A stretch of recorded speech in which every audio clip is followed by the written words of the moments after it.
Yo, what's going on, everybody? It is 3 p.m. here in New Vienna, Iowa. That means it's time for another live stream. Today is Saturday, November 21st, 2020.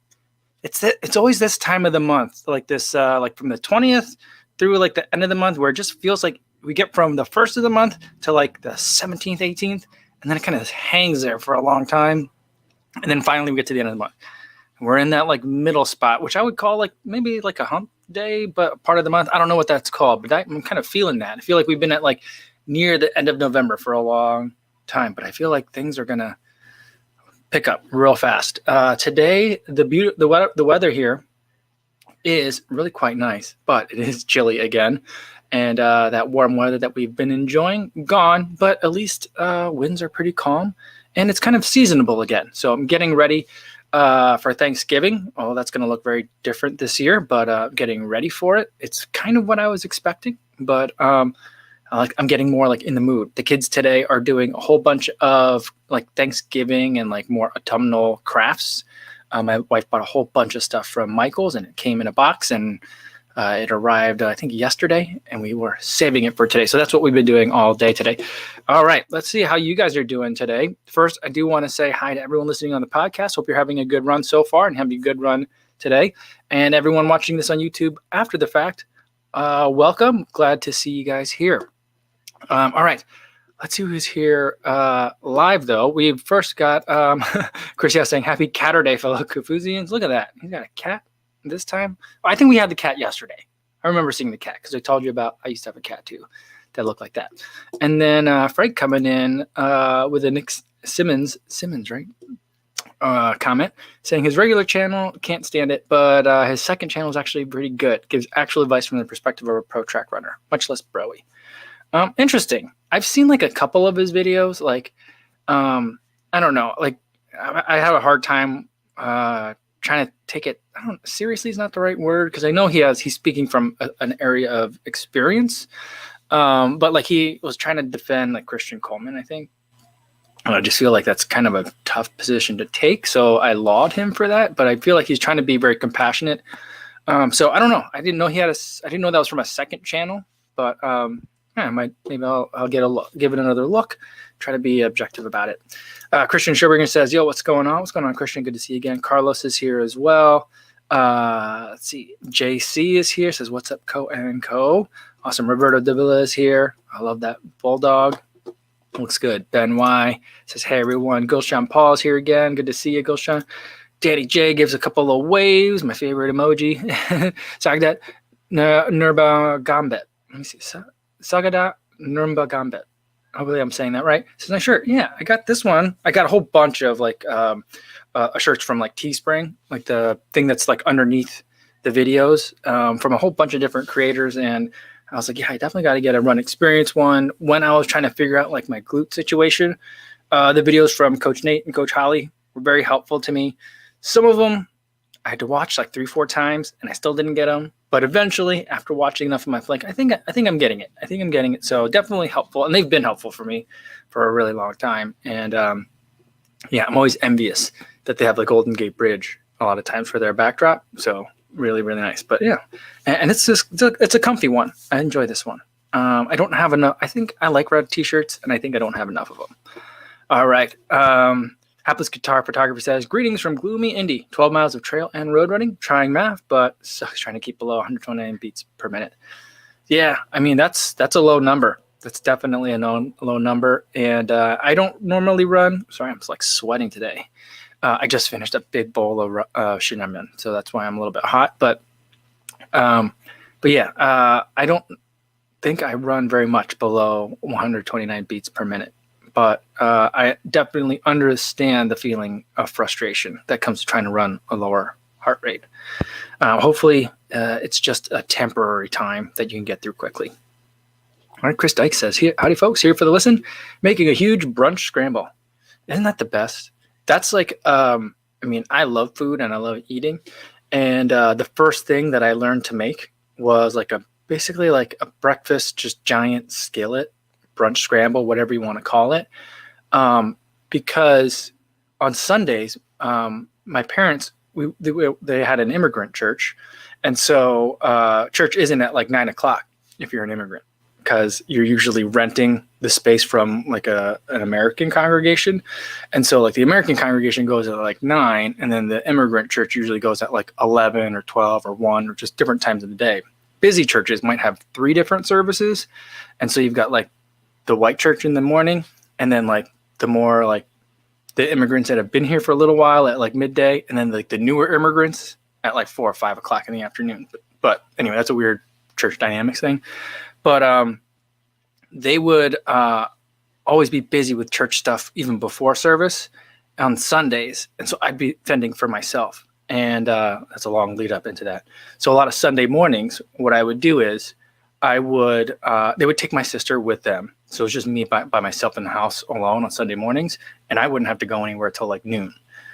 And I would do 2 things. One is I would get the biggest frying pan that we had, fill it full of like scrambled eggs, like freezer tater tots, and like cheese and whatever else I could put in there, like ham, leftover, whatever's.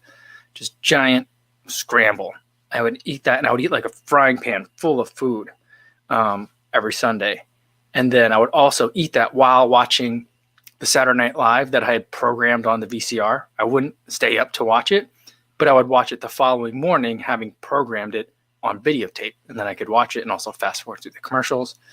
Yeah, that was like this would have been like the early 90s, so a long time ago. But yeah, that's kind of like how I learned to cook. That and making ramen noodles is how I learned to cook. So bringing it all full circle today. But yeah, but that might be why I love breakfast food the most, because it was what I was able to cook for myself the first. And why? Yeah, I don't know. That must be it. That's what I'm thinking. All right. Jeff Elliott said, hello, everyone. Ran a 10K time trial this morning in about 53 minutes, which is a solid 6-minute modern PR. Awesome. Let's get a cowbell in for that. And the endorphin speeds are amazing. Well, great job, Jeff. Fantastic work. Nice PR for you there. That's a great way to start off the weekend. Awesome.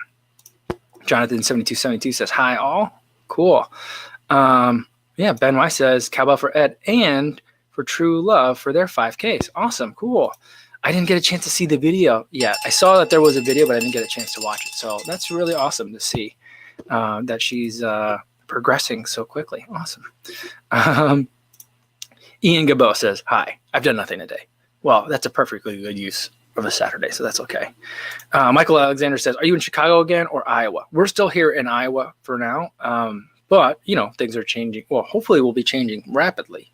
I mean, for right now, things are pretty bleak in Chicago. It's a 30-day, like, lockdown kind of advisory. Like, we're not going to lock it down, but we want everyone to behave as if it's locked down. I think that's kind of the situation there. So we're not eager to go back at the moment. But with EUAs hopefully getting granted soon, which I don't understand that. Like they were talking about, like, one of the companies submitted their emergency use authorization application for their vaccines, and they were like, and the group's going to be meeting next month to go over it. I'm like, whoa.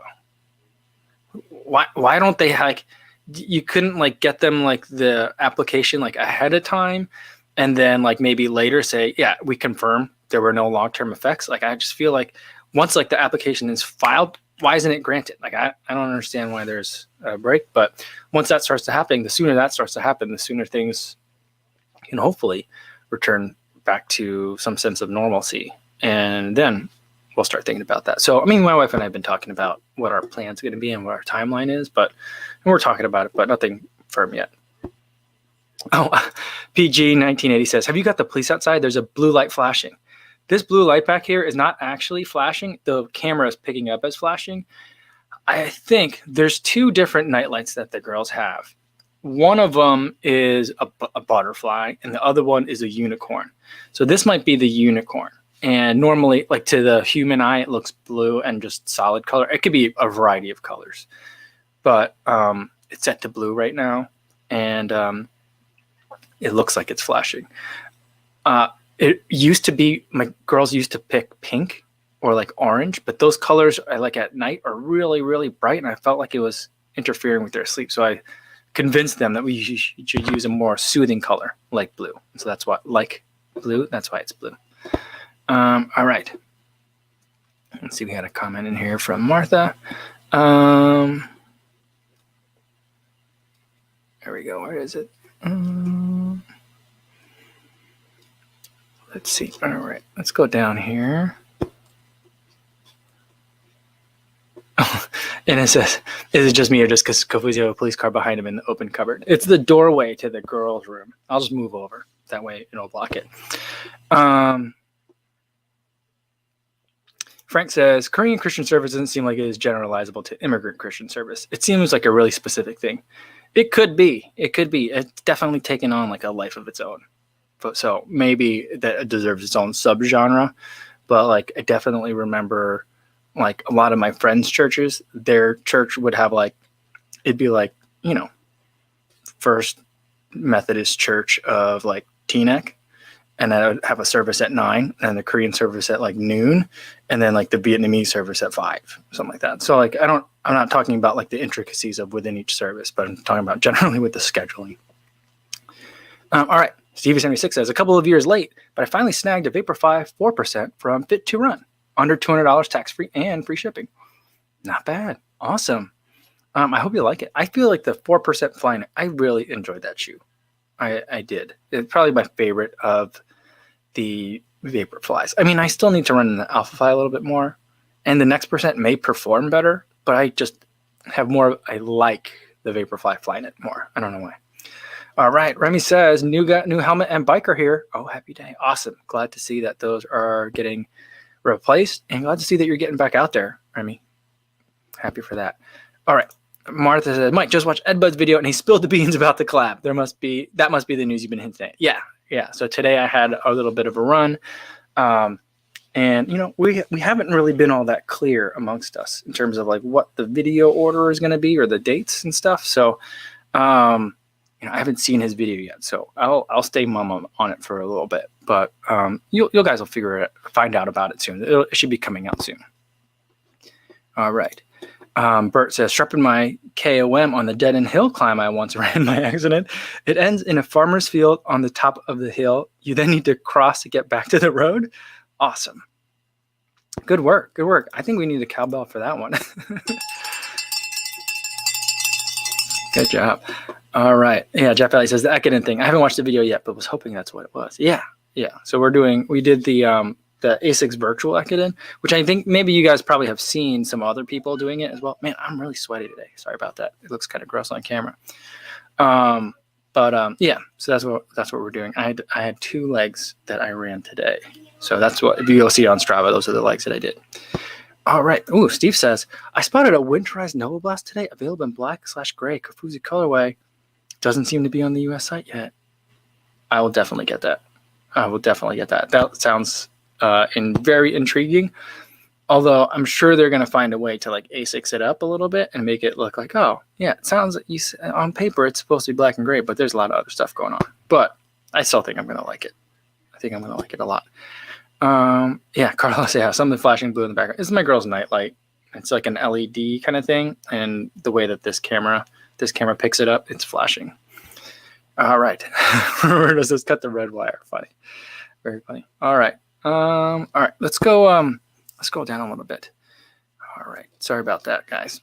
Stevie76 says Z or Z. I say Z. I think that everyone else in the world says Z, right? Canada says Z, don't they? Australia, England, you guys all say Z, right? Z sounds so strange to me. I don't get it. All right. I don't know where that came from, but I do enjoy that question. Stevie76 says, a lot of pressure to not be the weakest link in a relay run. A little bit, but I mean, this one was kind of like a fun just relay to put together, virtual relay. So, and it was, my understanding is it was free. So that kind of takes a little pressure off too. You're just kind of having fun, getting together. It's one of those things where, man, wouldn't it be awesome to have done it in person for sure, but maybe next year. All right. Carlos says, I wish I could afford a Vaporfly / Alphafly. I'm saving up for the Alphafly, but it's so expensive. It is. What, it's like $275, right? So a crazy, insane price for shoes. Very expensive. Yeah, Bart Osh said, any discounts planned in Kofuzi Teespring store on Cyber Monday?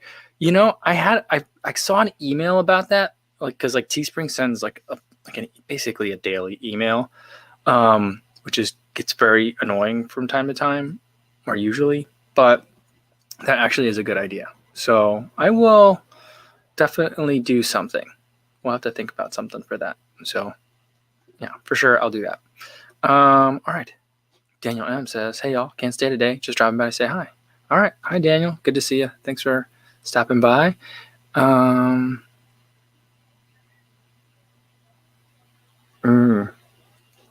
Wayne Vartabedian says, I hope the extra Olympic trials hats arrives from your friends Wayne and Dave. Yes, Wayne, they did, and I did a giveaway for them. So they're still in my house. I apologize. I'm really bad at shipping stuff out. That's why I enjoy stuff that's why I do like about Teespring is that they do all that stuff for me.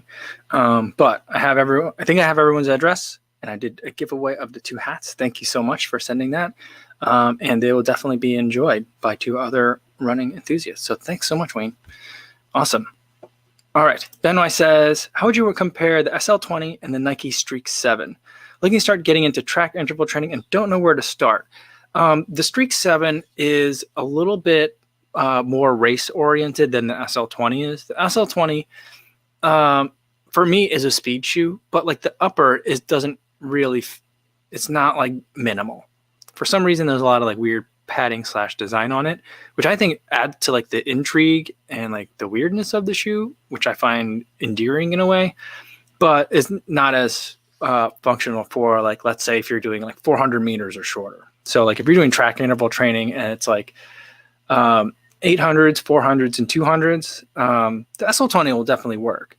But I think I'd probably have the Nike Streak 7 for that specific use case. The main difference for me will be the Phylon versus the Light Strike. Phylon, it's like running on like racquetballs. Like it's really pingy. It's not so soft though, so it's not as like cushioned as a racquetball. But like it feels like you're like boom bouncing like right off. It's really fast in terms of the rebound. So it's just really lends itself to fast running, but it's a rougher ride, so you can't do it for too long. The Light Strike, I think, is a little bit more cushioned, and it really suits itself. I feel like the sweet spot for like the SL20, if I'm doing it on the track, would be probably like 400 meters. Yep. But more like 800 meters to like 1 kilometer repeats. I think that's where it would really shine. So it depends on what your track work is going to mainly look like, but both are going to be good choices for you. All right. Let's scroll back down to the bottom. Roadrunner Review says, getting ready to start test my calf out on a long run in the Nova Blast. Hope it goes well. He says the winter version sounds intriguing for sure. Yeah, I think it'd be good. Like I keep going back every year. I say like this is the year where like winter shoes are going to be like a big deal. And I've been kind of wrong on that for like the last 3 years.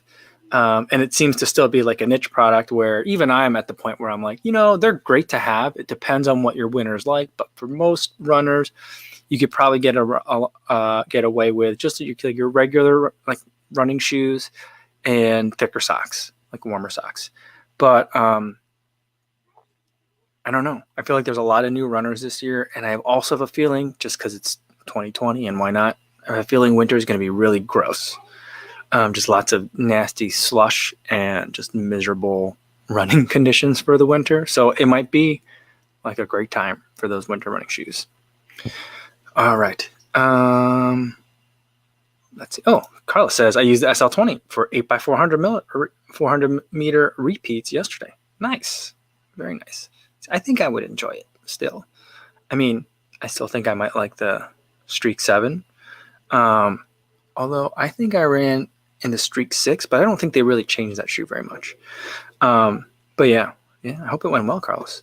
All right, Stevie76 with another Important question. Adidas or Adidas? I know it's for Adidasler, right? But I just say Adidas because I'm American, and that's how we say things. Just like we say like St. Louis, not St. Louis, right? Mexico, not Mexico. We just say there's an American way, you know. Cameron McBride said, "You all seen those shots of the Kinvara 12 from Believe in the Run? More colors, more. I don't think I've seen that yet. Oh, and Brent says, just received my Path shirt. Stoked. Awesome, Brent. Very cool. I'm glad that you received it. Hope you enjoy it. Awesome. All right. Carlos says, I love the SL20, and Rain Runner wants the SL20 sound effect. We haven't played it in a while because I was getting a little bit tired of it, but let me pull it up since we haven't had it. There we go. I mean, I tried to make like a different word of the day, but just kind of feels better it being the SL20 sound rather than the word of the day sound. I don't know what you guys think. Yeah, Patrick Funk says Nike or Nike. Yeah. You know what's weird about that is that seems to be only a British thing. And some people in Iowa do it too. My wife used to say it. It took me a long time to like correct her, but I say Nike because it's like the Greek god, Nike, god of war, right? What is Nike? Like the missile, right? And so that's kind of like where it came from. But I know Andy FOD Runner calls it Nike all the time, and my wife used to call it Nike all the time. And I was like, Iowans. But then like Andy started saying it that way, and I was like, oh, maybe there's other people that say it that way. So I don't know. But I think it's definitely Nike. You guys are so funny. Danny J. How about Jaguar? People across the pond say Jaguar. See, the way I hear it, it's like Jaguar, like Jerry Maguire. That's what I hear when I hear other people say the other way of saying Jaguar. But I say it Jaguar. I have a very weird habit of trying to pronounce all the letters that are in words. Like tournament. That's how I say it. There's an O and a U, and aunt. I don't like it when people say aunt. It really bothers me when people say aunt because I'm like, there's a U in there, right? You know. And then Aaron and Aaron, like Aaron double A, Aaron A and A. Otherwise, why have two A's? Why not just give it an E and call it Aaron? You know, it doesn't make any sense. But lots of people say those two names, Aaron and Eirin, the same, and I'm just like, do the letters not matter at all? I know like the American English is nonsensical a lot of times, but come on, we got to make the letters make sense. Not Reggie Watts says, have you tried the Adidas Solar Glide 3? Saw them at Ross for $36. The colorway was $140 on Adidas, so I had to grab them. I haven't tried it. There's so many different like versions of shoes that Adidas makes that like I just can't mentally like dive in to other than like the top tier, because even just trying to get to reach all of those is a lot of shoes, right? Because if you think about, you got like the Adios Pro, Adizero Pro, Adios 5, Boston 9, Ultra Boost 20, and then I don't think they did a Solar Boost 20, unless I'm wrong on that, I think. But then under Solar, there's like Solar Boost, Solar Glide, and then Solar something else, right? So there's like under each one of those, there's like different tiers of stuff, and it gets very confusing for me. But on the matter of Ross or like TJ Maxx or Marshalls and things like that, someone was commenting on YouTube today that like, I wish there was like a list of good shoes to look for that are typically available at these stores. And I was like, that's a great idea, but I don't have the ability to make that list. One, because I don't think there's a Marshalls near me. Number one, if I did have one near me, it's in Dubuque County, where there's like right now it's like 26% positivity rate. So I don't really want to go inside anywhere. But that's also something. So there's like two weird things that like you have to have like a peculiar knowledge of. One, what's in your Ross? And number two, like, is the Solar Glide any good? kind of thing. So it'd be a difficult list to make, but I think it'd be pretty useful. But I wonder if that doesn't exist somewhere, because there's so many people that are like that either do like the flipping channels, like on YouTube, they go to Marshalls all the time and buy like hoodies and like track pants and shoes, like basketball shoes or even running shoes. So there's got to be another channel that's already doing that. It's just not me. And I would love to be the channel that does that, but I guarantee you there's someone that's already doing it and who like lives in that space that's probably doing it better. All right.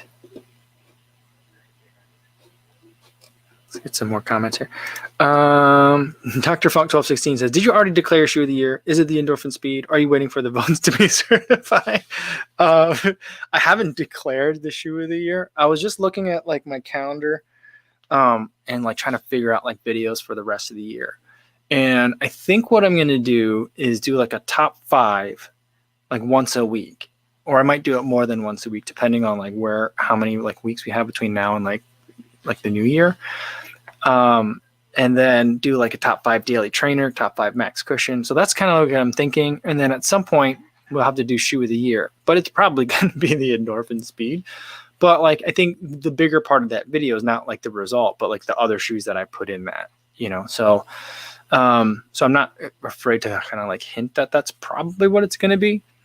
But yeah, in terms of waiting for the votes to be certified, I am waiting for the votes to be certified just to make sure that there's no faithless electors that are going to like gum up the works. So we just got to make sure it's coming up soon. It's like in the first week of December is when all that happens, right? So I'll have a better idea by then. All right. Ben Browning is here. What's going on, Ben? Good to see you again. Awesome. Jody says, root. Is it root or route? Oh, see, that's a hard one. And that is actually an exception to my insistence on pronouncing all the letters. I would love to be able to say route, but I feel like if I said that around anywhere, basically anywhere in the U.S., people would be like, "You what now? The route, the root." That's how I do say root. So that I guess is my exception. Dan Grant says, "Try Loughborough." Yeah, that's where things get tough. Some of those, whenever there's a lot of GHs, especially if there's an OUGH, I know things are going to get a little bit tricky. And I'll just like, why don't you tell me how to say it? And then I'll just repeat it. That's what I try to do. Yeah. Martha says she grew up near the end of Route 66, so she thinks root, R-O-O-T. And a router is a different case. Yeah, for sure. Yeah. All right. Paul Kane says, will you include all the postal votes? All the legal ones. All the legal ones. Yeah. All right. Patrick Funk says, okay, I hope I don't get in trouble here. Here's a riddle for you since we're talking about words. Why can't you hear the pterodactyl go to the bathroom? Because the P is silent.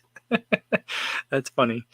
So speaking of that, for the first time in a long time, I did have to poop during the middle of a run today. So watch out, everybody. About a mile and a half west of Farley at the Heritage Trail, there's a little bit of poop on the south side of the trail. Just watch out. Just letting you guys know. All right. Ben Browning says, love accents, Southie Irish accents. Awesome. Ben Browning says, Southie Boston. Nice. Miriam says, I step away for a moment. I start trashing Massachusetts. Lucas says, LOL. Funny. Very funny. Yeah, no, we're not trashing anybody here. I celebrate all accents. I think that they're all just amazing. Ben says, we have a version of TJ Maxx here in Australia, not quite Marshalls or TJ Maxx level, usually. But the thing is, even here, like, not all Marshalls are at Marshalls level, so to speak. So it's like, it just really depends on like what's available at that particular store. Like, I feel like at some level, there must be some like national, like centralized distribution, because they all kind of have like the same stuff generally. But some will have, you got to go and like rummage a little bit. And here's the thing that I don't know. And I wonder about those like kind of those discount stores or those like those clearance houses is the fact that you have to like rummage for the finds, is that just like, we bought pallets of stuff overstock from other stores and here, and we'll just put it out there. We're not going to pay for labor to sort it because we'll pass on the savings to you, the customer. That's kind of like one theory of how these stores operate. I think the other thing that I wonder is, do they intentionally shuffle things up and make it so that it's hard to figure out what's in there? You just got to go in and look around.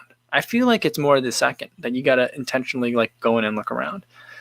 I don't know. What do you guys think about that? I definitely think that like part of it is like, that's why like I think that they probably could figure out a way if they wanted to be like what's the most efficient way to get rid of all these like Solar Glide 3s. They could probably figure out a way to do that. But I think what they would prefer is that people think, oh, there might be good Solar Glide 3s. There might be good SL20 deals. But I don't know. I'm also going to look through the hoodies. Maybe I'll pick up a hoodie. I think that's kind of what they want. I think that's the business model. But I don't think that's too pessimistic of a view on it. But I think that's what they do. I'm not sure. All right. Let's see. Ben Brownie says, do the staff take the best stuff? I mean, I'm sure they see it, but I feel like if you were working there, you could only do that so many times before it's like, oh man, my entire paycheck's going to this stuff. Now, I used to work at Old Navy years ago. This was like 1998. And it was actually a pretty good place to work. But I remember a lot of people would spend a lot of their paycheck on buying discount Old Navy stuff. And I don't think it was like in an abusive way. I don't think they were just like flipping it later and being like, hey, I got this, I have a 10% discount, so I'll sell it to you for 5% off. I don't think it was like that. I think people just really like to buy a bunch of stuff. And so I thought that was kind of strange, but I think people love their employee discounts. Rain Runner says, as far as accent goes, I'm from New Jersey. There's definitely a New Jersey accent. It's not very beautiful. Yeah, I mean, there's a lot of accents in the U.S. that I feel like are very endearing, but maybe not the most mellifluous, if you want to put it that way. Maybe not the sweetest sounding. Because I feel like the northern accent, like the Chicago, Wisconsin, like Minnesotan accent. I mean, I think it changes a little bit once you get to like Minnesota and the Dakotas. Over that way, it starts to change a little bit more. But like, John Candy in Home Alone, when he's with the Kenosha Kickers, like that accent, or like the Bears, like the Saturday Night Live skit. I mean, you're really spitting out the sounds when you talk like the Chicago accent. Really, like it's just a very strange staccato that takes a while to get used to. But then once you hear it, it's like, I kind of like it, then it's like after a while, it's just kind of like Jim Gaffigan talking. And it's like, quaint. I like it. It's very familiar and disarming in a way as well. I don't know. The Sean Connery Chicago accent, though, not great. All right. Oh, T. Davis says, I bought most of my shoes in 2020 from Marshalls. Awesome. They usually have a lot of Adidas and Nike Vaporfly Flyknit. Gotten multiple Solar Boost and Solar Drives. Oh, that's the other one, Solar Drive, along with Boston 7s and Supernovas. Yeah, that's cool. That's awesome. The Marshalls that's near me in Chicago never has any good shoes. So for a while I was going regularly. Once I started, like you see one video on YouTube, then YouTube feeds you a bunch of them. And I saw one about a dude that was going to shoes and like buying a whole bunch. He's like, the weirder the better. And then he would flip them on eBay. And he was like, I bought this.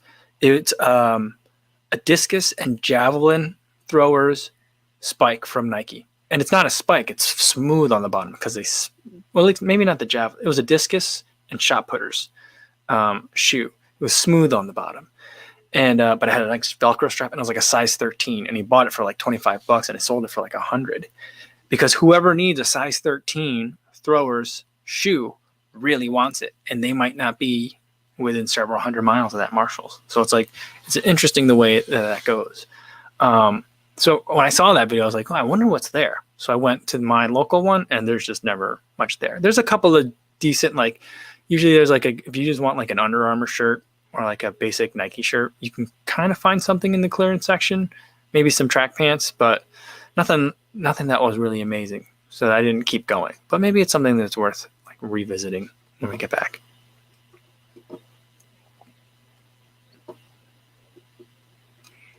And where do we go? Someone was saying, I bet some of the staff flips. Where did it go? Yeah, I forget who said that, but I definitely saw that as it was like scrolling by quick. But someone was saying that Ben Browning, North Carolina is mellifluous. That is a delightful accent. Like that, like not deep South, but like South Atlantic. I love that accent that's down there. The weirdest thing that I ever heard that like blew my mind growing up. So growing up, I knew of like Korean accents, like Korean Americans, and also like Koreans, like my parents that had Korean, like English accents. And the first time I visited a friend over like a spring break in North Carolina, who lived in North Carolina. And it was the first, so this was a long time ago. This was like during high school. So this would have been like early 90s, maybe 1996 or so. So mid 90s. And I met the first person I met that had a Korean / Southern accent, and it blew my mind. And I was like, what am I listening to? Like, because I had never met anyone like that before, and it just never occurred to me like that those two things could get combined, and it was very strange. But the regular South Carolina accent, I do find quite charming, and I love it. Yeah, I like that part of the country. It's really nice. Dan Graff said, can we talk map? Sure. Do you find your pace particularly affected by very cold weather or upping mileage maybe too quick? I do find that the pace goes down when my body is fatigued from a higher mileage week. So that definitely happens. By very cold weather, it depends. So like, I think there's a sweet spot. So for me, like right around like a little bit above freezing is like my like optimal like heart rate running temperature. I don't love that temperature. I love running in like the 40s to 50s. That's my favorite like comfort level to run in. But my heart rate, it seems almost like if I'm running and it's like 35 degrees out, I just feel like I could run like crazy and the heart rate just stays low. So like that's like the sweet spot for me. Once I get like below freezing a little bit, then it starts to like have a negative effect. So like lowering temperature for generally makes it so your heart rate is less susceptible to like spikes. So it helps your heart rate. But when I get too low, and for me, it's usually at like 25, 26 degrees, that middle, like to mid to kind of high 20s, that's when like my body is, I don't know if it's shivering or just uncomfortable in that temperature. And so that's when it starts to like get negatively affected again. So that's anecdotal. I haven't really done the math on that one, but that's kind of what I think I feel. All right. Martha says, anyone think there is a California accent? I'm from there. And Noah said I have an identifiable accent. I mean, I think, Martha, there is like a Valley Girl kind of thing. But I think that's very different than saying that there's a California accent. But also California is a giant state, and there's so much variation from San Diego to like Napa Valley, or over it to like Fresno. Like that's a big difference in terms of like terrain, climate, population density. So I think that's probably what keeps it from having a definable accent. But even then, so let's say you're in like Fresno, I would expect people to have like a Western type of, maybe a hint of a drawl, but I don't know. I think that'd be weird if it were like, it wouldn't be Southern. But yeah. So I don't know. I don't know if there is or not. Like, is there an Oregonian? I don't think there's like an Oregonian accent or like a Washingtonian accent. Patrick says, great to drop by again. Got to do a Costco run. Take care, fam. Patrick, hope you have good luck over there. with Thanksgiving shopping going on, I think some of the stores are getting slammed a little bit. All right. Dr. Funk 1216 says, since Christmas is coming up, what is your top 3 Christmas movies? I would say Elf, Die Hard, and Home Alone. Elf is my favorite. I love that one. I also really like Christmas with the Cranks. That's a fun one because what's his name? Frohmeyer reminds me of the guy that I used to teach with. Very similar. So basically I used to teach with Frohmeyer, and I love that guy. And I also love Frohmeyer. I mean, yeah, so it's definitely a lot of fun. So I love Christmas with the Cranks. I think Tim Allen's a really great actor. And the third one, I don't know. I really like, which Santa Claus movie is it? The one where they have the toy Santa, like the clone Santa. That one. That clone Santa is probably one of my favorite Christmas characters. When he's like, hot chocolate. I like hot chocolate. More hot chocolate. That part, that makes me giggle every time I watch that scene. It's amazing. So I think those are probably my top 3, even though I can't name which one of the 3 Santa Claus movies it is. I think it's the second one. I think it's the second one because he needs the toy Santa to run the North Pole while he goes and tries to find a wife, right? Yeah. So I think that's what it is. So I think that would be my 3. Stevie 76 says, Seth sometimes uses a Southern accent or something weird. Yeah, I don't know what that is. I think it's Western. Because, I mean, he's from New York, but he's from upstate New York. And so, like, actual upstate New York, not just outside of New York City. So, like, that also can get pretty bucolic. Is it bucolic or bucolic? I think it's bucolic. Yeah, Martha says, in the 50s and 60s, there weren't that many people in LA who were born there. I was one of the few. Yeah, I think that's what's, like, I think something to remember about the state is that, like, 1, I don't think it's that old of a state. And 2, it's a state that grew up with the automobile that already existed. And so it explains a lot about, like, the way its cities are kind of, like, laid out. Yeah, that's something that I hear from a lot of my friends that are from California that moved to that area. It's like nobody's from here, even now, I mean, so like it's a very strange thing, I would think. But I think a lot of cities, like Chicago's like that too. There are some people that are like, yeah, like we're like 5th generation Chicago. But I mean, at least where I live in Lakeview, most of the people are not like born in Chicago. So, yeah. And same with like New York. There are New Yorkers that have been born there and lived there, but a lot of people are transplants. All right, let's scroll down a little bit. Scotty B says, anybody doing some turkey runs next week? I got a double, 10K and a 5K. That sounds fun, but normally I do the turkey trot at the Western Dubuque High School because that's where my nieces and nephews go. And it's like, it's not a 5K. It's not even measured. There's police along the route, but what the police do is they stop the runners so that it won't affect car traffic.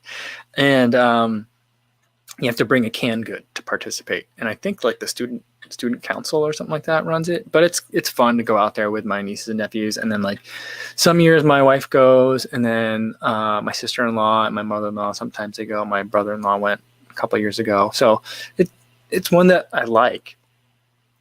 But I don't know if they're having one this year. And if they did, I probably wouldn't go. All right. Shannon says, started a trail series today. Got stood up by siblings and their spouses. Got lost 2 miles of trails, 3 miles on the road trying to find my car. That sounds like when I go on the trails. But I'm glad you found your way back. All right. Brentstein says, Elf, family favorite. Question, do you recall a video you posted that changed things for your channel or pointed you in a different direction? Yeah. I would say it would be like I did like Pegasus. I think it was a 34. Maybe the Peg 33. One of the Pegasus shoes that I did like after 270 miles. That I think is what started the switch over. And then the 2018, I think, or 2017 Chicago Marathon video, I think also got a lot of views. And that's when I was just like, oh, people are watching now. I think so that it goes back to that. So, and the reason why I remember the Pegasus at 270 miles video was that like it was kind of like intentionally trying to figure out what is everyone else not doing. So everyone else had like access to shoes, got stuff early, got stuff like, or I got stuff like on the day it came out, and I didn't have any of that, but I did have a pair of shoes that I was running in 6 days a week, or 5 days a week, and I was putting a ton of miles in it. So like I was going to talk about what I knew. All right. Danny J says, my 4-year-old niece just FaceTimed me to ask why why Mimir isn't picking up her phone. Is she pooping? Then she started talking about snacks, kids. That's funny. Chris says, Kofuzi, I still have a giant disconnect between my HR zones and my pace zones based on a time trial. Mostly math with a faster effort thrown in here and there. Thoughts about 1 run per week, 100% based on pace. I would say, the Maffetone purist would probably say, don't do it, because whenever there's a big disconnect between your HR zones and your pace zones, that usually means that like you're still early on in the Maffetone process, and so your body isn't still yet like aerobically strong, and so that's where that difference comes from. And the Maffetone approach would be, when you're in that like rebuilding aerobic base phase, stay within just that building aerobic base phase, because it just, the way he describes it, it makes it sound like the moment you like click over, like the other systems are very jealous and will like, if any aerobic gains, they'll just suck them away. That's kind of like the impression that I get, and then like mentally how I think about it in that beginning phase.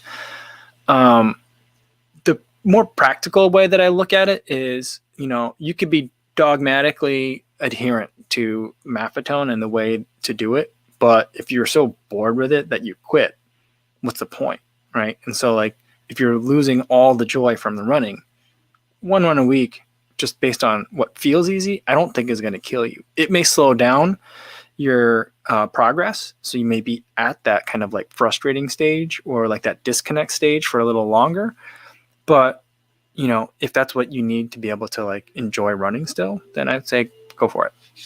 So, I mean, I think a practical approach could be helpful. All right.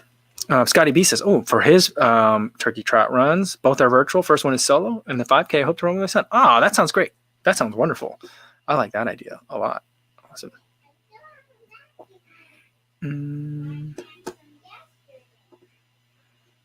Let's see. All right. Shannon says, did you watch the Roadrunner Review's top 12 shoes of 2020? No Adidas or Ultras? Come on. Really? I'll have to take a look at that. That's surprising. Because I feel like the Escalante, I didn't run in the 2.5 this year, but I did enjoy the 2.0. So I don't know. That was a good one. I did like the Superior as well. I think most trail enthusiasts didn't love it, but I'm not a trail enthusiast. Like, I'm not a hardcore trail runner, and it was great for me. And it says, Mike, I didn't think that when I was watching some of your videos set in your kitchen about a year ago. I would end up watching you on a live stream each day. It's funny how things have changed. Yeah, okay. That makes sense. All right. Jay Mondehar says, really enjoyed the last video. Thanks. I think I'm going to do something that's kind of along those lines, like once a week. I'm making 6 videos a week. I feel like I can kind of do that. And I think, I think every week to have like a voiceover video is probably kind of a lot, but I think there's a lot where I just enjoy like just running scenes and music together. I just as a format, I enjoy that. So I think I'm going to do something like that. Because I've been enjoying making those. So thanks, Jay. All right, let's get a couple more, and then I got to get going for today.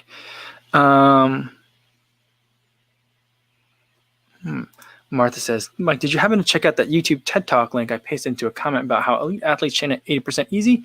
It's a great talk and related to math. I haven't seen that, Martha, but I think I know what talk you're talking about. I'll go double check to make sure. Because if it's something new, I'm definitely very interested in seeing that. But I think, yeah, as I was like thinking about math tone and like 80-20 generally, I think I probably have seen it, but I'll be very curious. I'll definitely take a look for that. Yeah. Let's see. All right, let's get another one. All right. And we'll end with this one from Zach Bag. What's going on, Zach? He said, what are your thoughts on the shelf life of a shoe? I heard things like if a shoe is sitting around too long, it'll still break down and you should replace them, or just worry about actual miles. I think for like, I think that it's kind of like, I envision it as like it's a broken seal kind of thing, like or refrigerate after opening.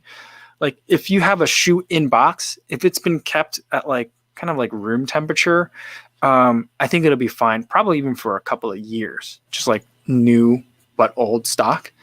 I think that would probably be okay. I don't have a problem with that. But I think that once you kind of just start running on the shoe, then it sits. For some reason, that bothers me a little bit. Part of it might be because I remember when I was like newer to longer distance running, I would go to the running store and they'd be like, what shoes are you running in now? And do you like them? And I was like, I don't know what I'm running in now. I've had it for a while. I'm not sure if I need new shoes. And they'd be like, oh, you definitely need new shoes. Like if you've had it for longer than a year, you probably don't want to be running a lot in it. Now that might be someone at a running store trying to sell me stuff, but I just think that that's probably good advice. I'm a little bit different because I review shoes, and reviewing old shoes doesn't always make sense for me. But if a shoe's been sitting around for like over a year, then I'm kind of like, it might be time to get a new one or to look at a new one. And whether that's feasible for you is going to come down to cost. But here's the ultimate like net, I guess, if you want to put it in those kinds of terms. If you're not sure, go for a run in the shoe. If you feel okay, then you're fine. I mean, a lot of it is going to be by feel. So as long as you know like what a like flat or a worn out shoe feels like, if you're comfortable with like, I can tell from running in a shoe if this is an old shoe that needs to be replaced. If you feel comfortable that you can feel that, then I would say go for a run in it. Don't make it like like a 20-mile long run, but go for a shorter run in it, test it out and see how it's doing. If you're not feeling great in it, then get something new. But I don't have a hard and fast rule of like when a shoe like expires, so to speak. Right? All right. So that was a very long way of answering that. Sorry. But hopefully that helps you out a little bit, Zach. All right. Okay. I got to get going now. But tomorrow there will be no video. Take no video for Sunday. I'm going to try out like not doing a video on Sunday, see how that feels. Because I tried not doing one on Friday morning. But I don't know. We'll see. So we'll try out Sunday. But we will do another live stream in the afternoon, same time, 3 p.m. Central, right here on YouTube. In the meantime, be safe out there on your runs, everybody. And I'll see you guys in the next one. Thanks.